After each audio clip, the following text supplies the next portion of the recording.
Advanced materials company Versarien posted interims at the back end of 2019 where the message was that the team there continues to push forward with the business in the UK and globally. We have a chance now to catch up with the founder and chief executive, Neill Ricketts. Neill, welcome. Good afternoon, Jeremy. Always a pleasure. First of all, you have gone to great pains to explain this as a long-term business. You never promised a quick return, but you said at the interims that Versarien continues to focus on the projects most likely to produce near-term significant revenue streams.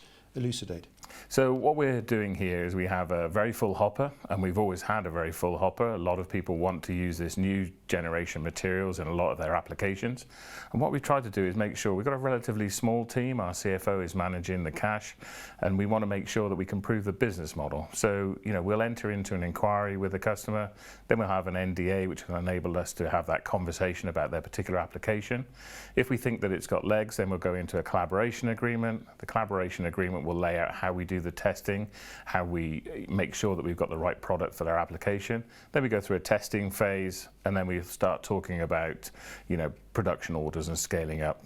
And that's kind of where we are in the kind of process. So what we've tried to do with the team is say, look, let's take out of the 80 opportunities that we've got that are really good opportunities that fit the business, let's try and concentrate on 4 or 5 that really make sure that we can achieve a commercial success and validate the business model before we move on and scale up our own efforts to achieve all of those. Yeah, now I mentioned the interims at the back end of last year. How's the second half of the year started? To be honest, the December and Christmas seems like a long time ago. So the team's been really, really busy. We've been working on these projects, and it's not been without its challenges the beginning of this year for a variety of different reasons. But those challenges haven't really affected the team. The team's been just getting on with business. It's been putting its head down, and as I say, the most important thing for the team is to be able to show progress in these projects. Yeah, we've spoken before about China and the US and of course the UK here.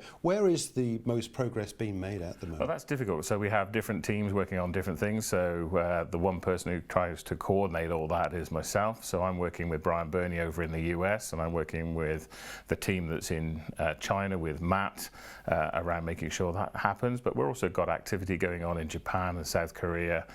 So it's quite a challenging time for a relatively small team. Yeah, we asked IG clients for some questions, and we thought perhaps we'd put some of these to you. And in fact, one of the interesting points that comes up again and again is the amount of the headwinds you have online with some of the commentary around the company. And those that know the stock well will know that there is this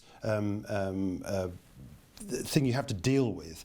What is it you do to try and keep the company on track? So the big thing here will be all about demonstrating this progress. If we can show our shareholders that actually no matter how much noise is going on, the team is just a hard-working team that are just trying to achieve what it needs to achieve in order to continue to build on the foundations that we've already previously laid down, then I think that takes away all of that negativity that might be out there. I think it'll be something that always follows us until the fundamentals catch up with the opportunity that we have. But as it stands at the moment, we're just doing what we get paid to do. We're working hard. We're trying to satisfy our customers' needs and just getting on with business, really. This time last year when we spoke on video, we were talking then about the various brokers you were appointing. You've recently moved from Canaccord to SP Angel. SP Angel is a broker here in London. What made you choose SP Angel as your new representative? I mean, we've always had a relationship with SP Angel. We've worked well with their research teams. Their analysts have always been to our analyst meetings. We know everybody in the city.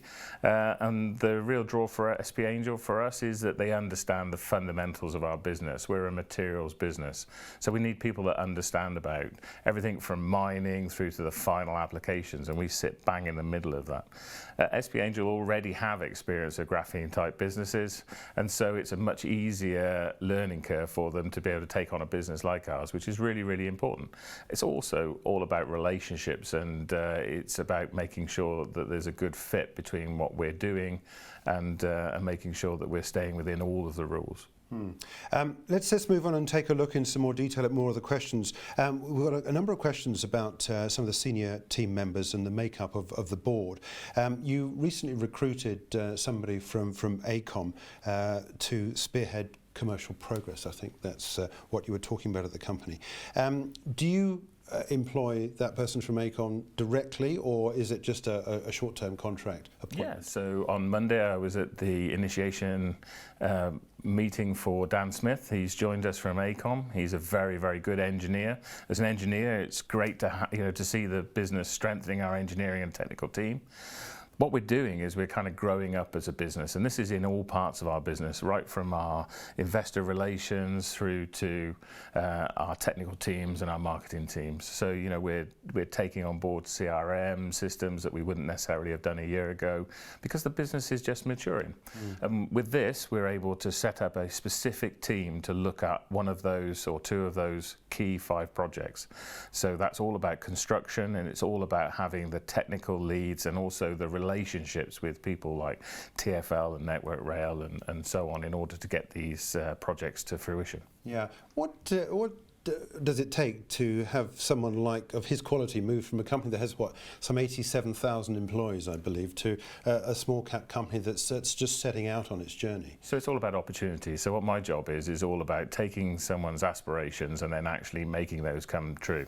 So in Dan's role, he was kind of constrained by working in a big company, as we all are, whereas we don't have some of those constraints.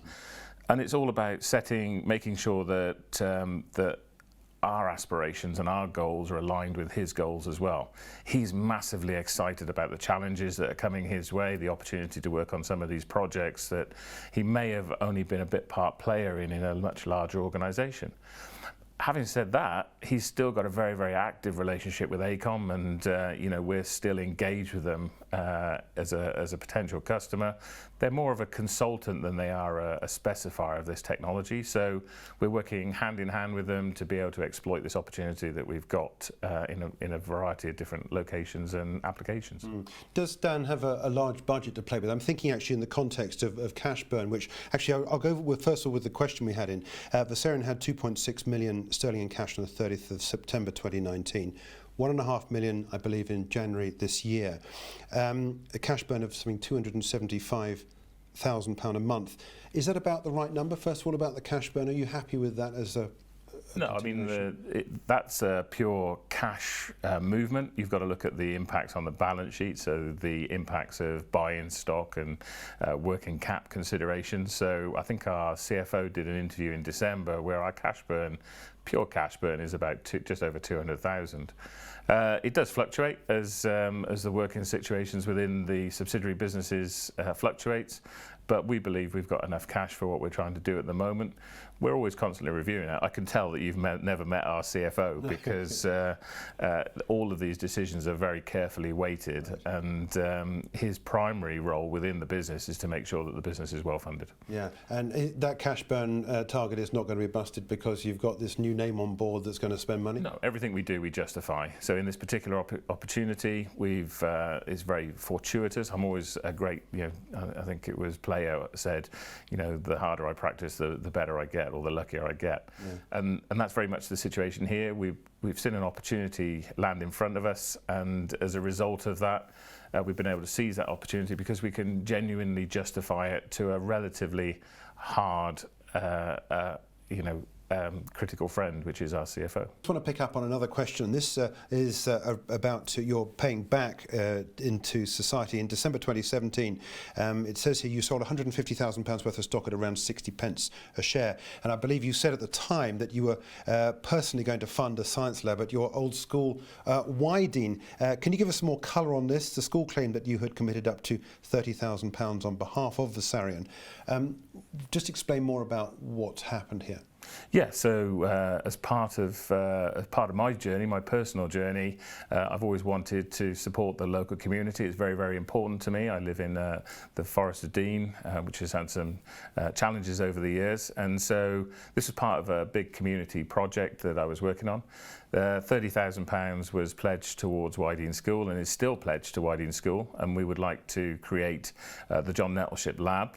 For those that don't know, J.K. Rowling went to Wydeen School and was my head girl, and so our chemistry teacher John Nettleship was the character that she modelled Dr. Snape on. So it's a very close thing for me. John actually was a great man, kind of slightly troubled, but he got me into this whole journey around engineering and chemistry, so it was a way of paying back into the community.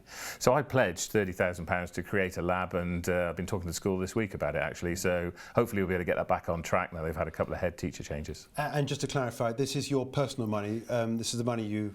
Yes, yeah, this is personal money. It was pledged from some of my share option sales, and is part of a bigger program where we've bought Christmas lights for the town, and we've built a stadium for the local rugby club, and we've supported junior rugby and football in the local area. Let's talk a little bit more about what's happening in China.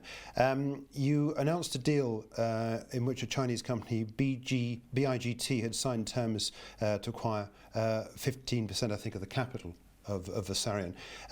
You may also mention an organisation called CIGIU as a party to the Chinese transaction. What's happening in China? Explain the structure of your business in China, the relationships you've got. We've spoken before a lot about the memorandums of understanding that you have, and that's all very well, but it doesn't bring any money onto the balance sheet as a profit. No, absolutely not. So what we have here, and we mentioned, I think it was April last year, we quite clearly laid out that we'd entered into a term sheet with BIGT, which is the Beijing Institute for Graphene Technology. They have their own labs in Beijing. They're supported by what's called the CIGUI, which is it's a consortium of 200 to 300 companies that are actively looking at using graphene in their products. These are very large companies that want to seize that opportunity to really kind of put innovation into their products. And so CIGUI, which is kind of part of the whole BIGT because they support it, said, actually, do you know what, this is a much bigger opportunity for us than just BIGT. And so I think it was in December we announced that CIG were going to come in and support this whole opportunity to bring Versarien technology into China. It's very, very topical. Obviously, there's a lot going on in China at the moment.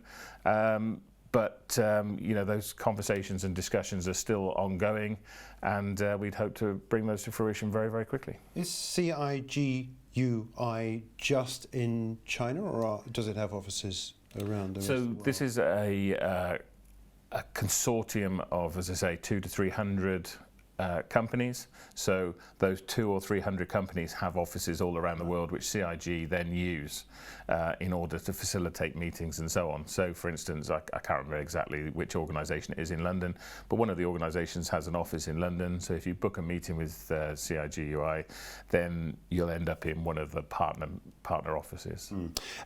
You brought a company into the business in October 2018 called Nanomat.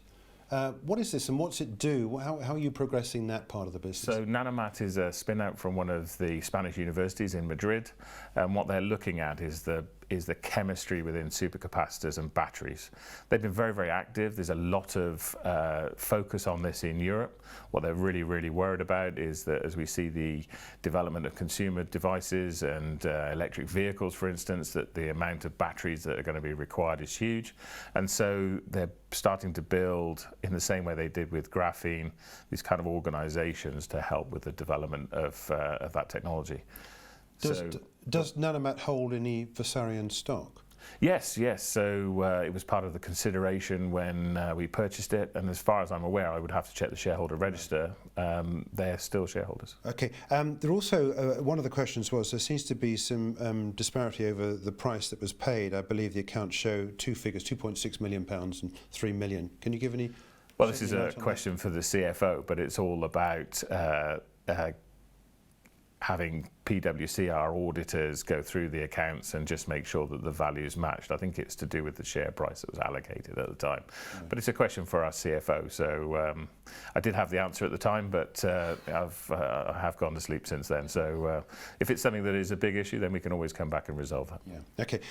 US market, very exciting. You had a deal, I think, when we last spoke in July last year or June last year, about 12 kilograms, I think, of graphene nanoplatelets went to the States. I see this year you've appointed Brian Byrne, you mentioned the name very briefly at the top, as the first US employee. An exciting time for the US business. Where are you going with it? He's actually the second employee, but Brian was always part there. He was actually interviewed a long time ago to join the business as the president. And, it's our intention. Brian comes from a big company background, so he's used to building organizations in the US. He's actually a Brit. I've known him for a long time, so there's an awful lot of trust there. Brian is developing that business on his own as it expands. As soon as it starts to prove itself in terms of its commercial opportunities, then we can start to fill out that team and really kind of take that on to the next level. So that's the next stage for us, really. What happened with that order for 12 kilograms of high purity graphene nanoplatelets? You disclosed that, I think, back in June last year. Yeah, so we satisfied that order, and our technology isn't just about making the graphene powder. In this particular application, like a lot of our applications, we get much further up the supply chain. So we're not only a graphene powder supplier, we tend to get involved in the whole supply chain. And so in this particular case, it's quite a elongated process by which we take the graphene, we put it into some other materials, and then we supply that to the customer. I think, as we said, that has all been tested now in the States, and we work with that customer in order to continue to commercialize that product. Is that going to be followed up by another order, do you anticipate? How difficult is that to predict? I don't see any reason why there shouldn't be, but we wouldn't be in a position to guarantee that there would be further orders. Yeah. Let's talk about some of the products we've spoken about before. We've spoken about headphones that you have produced. Do you still producing those? Are they commercially now available? And yeah, you can buy them on Amazon. We have some great reviews of them. They were featured by the Daily Mail and Forbes, I think. We've always had great feedback for what we've achieved with those, and it's a relatively small company that we're working with, but a key partner for us. It enables us to try things that we wouldn't be able to try in much larger organizations, and we're, as we said at the time, we're working with them on a variety of different applications just as soon as we can. Any other sort of products that ordinary consumer would know and love, or are you mainly aiming for products that are buried deep in other manufactured goods? We tend to work with major global companies. So we do have a variety of small companies that we work with when we want to produce demonstrators like the headphones, but we tend to work with much larger organizations. What we really want to be able to do is to show our customers that we can actually achieve good results with actual products. So this isn't a science experiment, this is a commercial organization which is actually looking at getting these products into market. Just looking back at some of the interviews we've done with you over the years, November 2018, you referenced a company called Tongshu.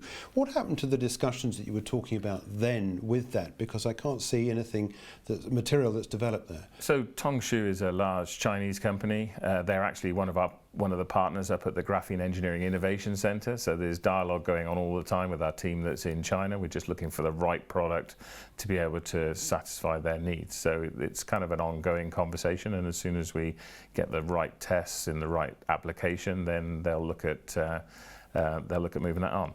I think as far as the management team is concerned, what we want to do is we want to try and get this deal with BIGT kind of finalised so that that will then open up the Chinese market to how we're going to service it.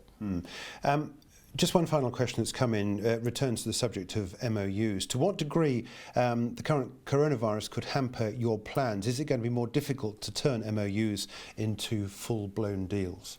So we haven't seen any real impact from coronavirus in terms of what we've been doing in China. We obviously have people on the ground there. We've had conversations even with Wuhan. So we work in a very digital world now. The bigger problem is not necessarily the coronavirus, it's the time differences. So you've got to get used to either late nights or early mornings, depending on which time zone you're on. But because of that, we're already very apt at being able to service our clients through video calls and using the technologies around us in order to be able to get the details there. Let's just quickly reference your share price. And I should say at this point, when we spoke in June, late June, early July last year, I was a purchaser of the shares of Versarien. So I am a shareholder, and like a lot of people, obviously nursing losses at the moment. What do you tell shareholders? And I referenced at the top some of the commentary that's difficult perhaps maybe to digest on its surface about people that have lost a lot of money in this. What do you say to people about where the company is at the moment?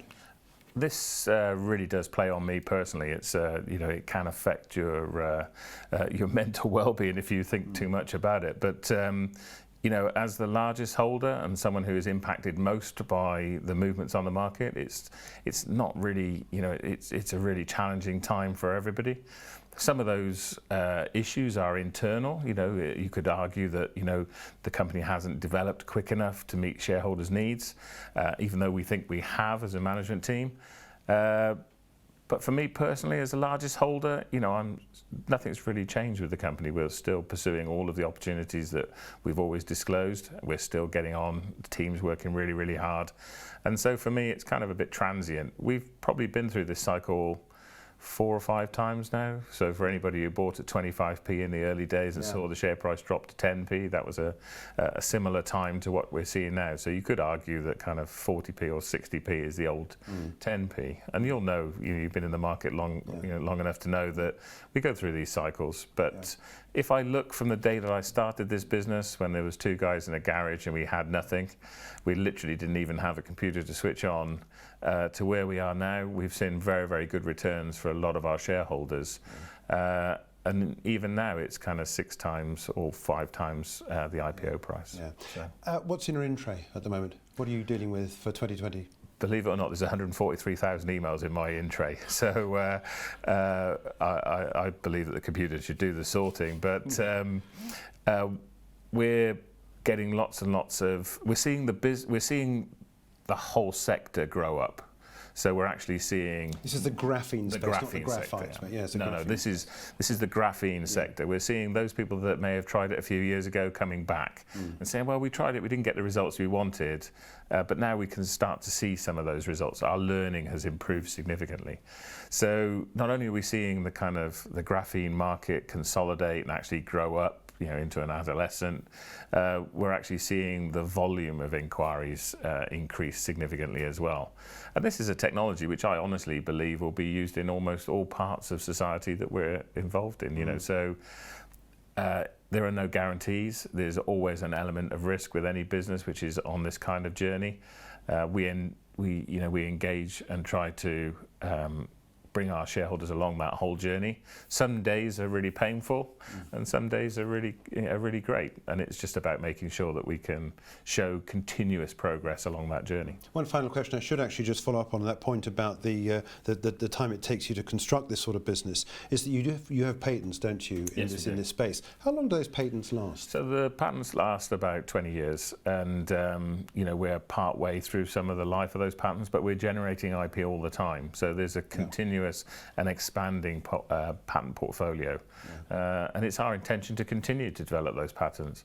We also have an awful lot of company know-how. So patents are great and investors love them, but in practical terms, you tell your competition how you're doing things. So in all of our cases, the patents don't actually really expressly tell you how to actually create the products that we create. They give protection at a global level, at a very high level, but actually into the detail, that's company know-how, and that's retained within the company. Okay, all right, Neill, it's been a pleasure. Thanks indeed. Thank you very much for dropping by, taking us through some of the updated questions as well as where the company is at the moment as we continue in on the 2020 cycle. That's the founder and chief executive of Versarien, Neill Ricketts.